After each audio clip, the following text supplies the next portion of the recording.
green and red powders versus multivitamins. Which supplement should I take? So first, differentiating what the greens and reds powders are. Typically, when someone says a greens powder, it's because it looks green, but that could really be a conglomeration of a lot of different things, not just kind of the antioxidants or the green powders that you think of when you get a greens. So common ones like athletic greens will have more than just the greens that are chopped up or what you can get from a smoothie or shake, but they have different things like mushroom extracts and adaptogens and different herbs and antioxidant blends that kind of really do gloss over the whole entire spectrum of what you would need foundationally for minerals and nutrients that you might be missing either by not taking a multivitamin or not getting a full nutritious diet. The reds powder, on the other hand, is typically, again, because it's red, but it doesn't always mean the same thing across the board. So looking at a reds powder, typically it's going to be something like beetroot extract or cranberry or something that kind of gives it that red color. But the goal with reds is typically for vascular health or for vasodilation.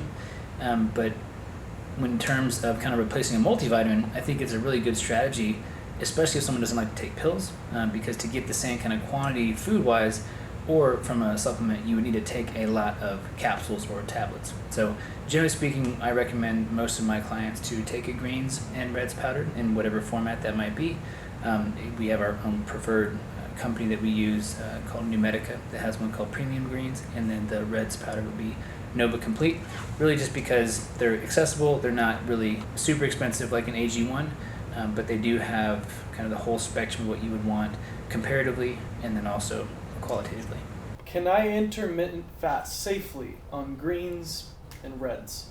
Yeah, so typically they're not going to be caloric, so a greens and reds powder, especially if they're just essentially chopped up fruits and vegetables and different herbs and extracts, then yeah, it's not going to be a problem to, as far as breaking a fast, it wouldn't be a problem in intermittent fasting.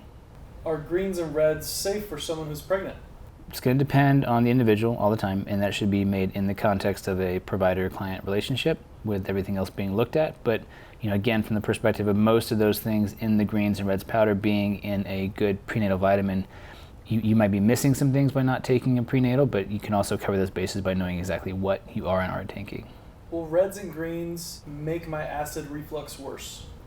Possibly. Again, that's really an individual response. If you take them and your acid reflux is worse, or if you have gastric reflux issues, then potentially adding a digestive enzyme to that to kind of just diagnose whether or not it's from a volume distension issue or if it's from a digestion issue. So there's ways to kind of tease that out, but nothing about a greens or reds should give you reflux, just de novo. Will reds and greens affect my cardio or heavy lifting? They should improve it. So typically, again, in the context of the reds being more of a vasodilatory complex, something that happens to help with nitric oxide release and the maintenance of nitric oxide levels will promote better blood flow to the organs of interest, which are your skeletal muscles.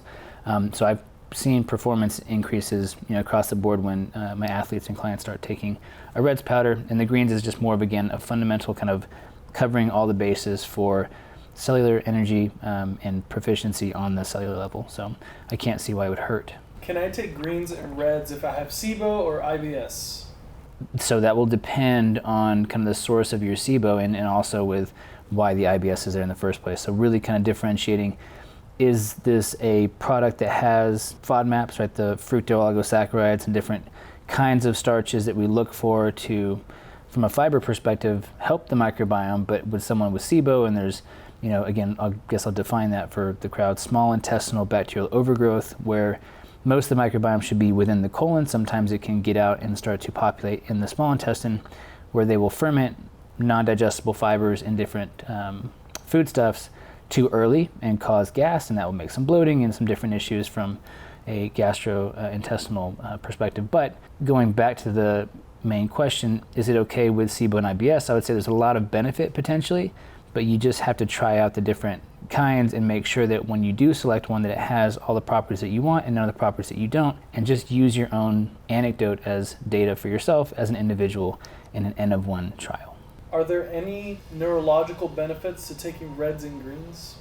Of course. So again, going back to blood flow being one of the main, tenets of both cardio and cerebrovascular health, anything that improves nitric oxide and the delivery of nutrients and oxygen and other resources to the brain to use for cognition and memory and all the different resources or functions of the brain is going to help with cognitive function on the end, especially if someone's deficient or not eating an appropriate diet and they add greens and reds into their nutritional program. They're definitely going to see kind of an awakening of their cognitive resources. While taking reds and greens, should I be taking more fiber? So it depends on why someone would think that they need more fiber. Is it a bowel movement issue, or they have diarrhea? Do they have constipation? Is there some reason that they would need fiber? Is it kind of a media thing where they think that for gut health that they need more fiber for general microbiome health? But since there's not really going to be a lot of fiber in the greens and red themselves, you kind of have to look at the whole diet as a whole and just kind of see, well, do you have pitfalls where you need to support things? If someone's on a carnivore diet, they're not going to have any fiber, so you wouldn't really necessarily need to add it in that context unless, again, symptomatically you were expressing something that would maybe benefit from adding fiber, to which you could add fiber and see if it helps or hurts and then go that direction. Will greens and reds affect my skin health? Most likely. If someone has a poor diet, or if they're on a Western standard American diet, then adding greens and reds just by being nutritionally replete, or at least somewhat sustained, will definitely translate to better skin turnover and better health of the cells on a global level. So just like with cardiovascular and cerebrovascular and cognitive and integumentary health, again, adding greens and reds is a no-brainer for fundamental health. Will greens and reds make me go to the bathroom more? I would say 95% of the time, yes, it's going to help move bowels along greater, and then also with more fluid intake is going to also increase urinary excretion of volume as well. So on both fronts, typically you're going to see an increase in urine output and bowel movements. Can I skip the green and red powders and still receive what I need with a good, balanced diet? I think it depends on where someone starts. So if someone is really healthy and they have a great diet up front, then they're more likely to be able to maintain that across the board with just their diet and nutritional intake. Given the state of the soil and the deprivation of nutrients in the soil and what we're getting from our food, it's a lot more difficult to really get what we need, even if we eat the quantities that we're supposed to, the different classes of food.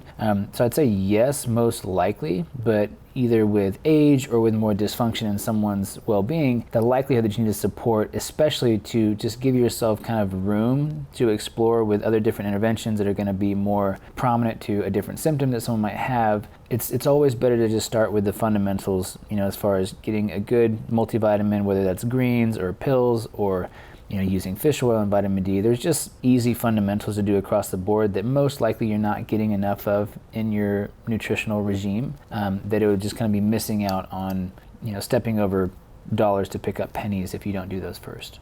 Should I do a gut cleanse before starting my greens powder? Not necessarily. Really it depends on why someone's going to start. So if you have, let's just say example, GERD or SIBO or some condition that you're trying to treat from a gastrointestinal perspective, doing a gut cleanse doesn't really always get you where you want to be. So in some cases, you really want to start with what we call like a kill phase, where you try to get rid of either dysfunctional microbiome or regenerate something that is there that shouldn't be there. So in that context, again, you just want to look at the individual and say, do you need something to be better? Do you need something to fix? Do you need something to go in a different direction? And then use something like a greens or reds appropriately, or use a gut cleanse, or use some kind of microbiome reset before you add something that's going to ferment and just provide a bunch of resources for the microbiome when it might not necessarily be where you want it to be.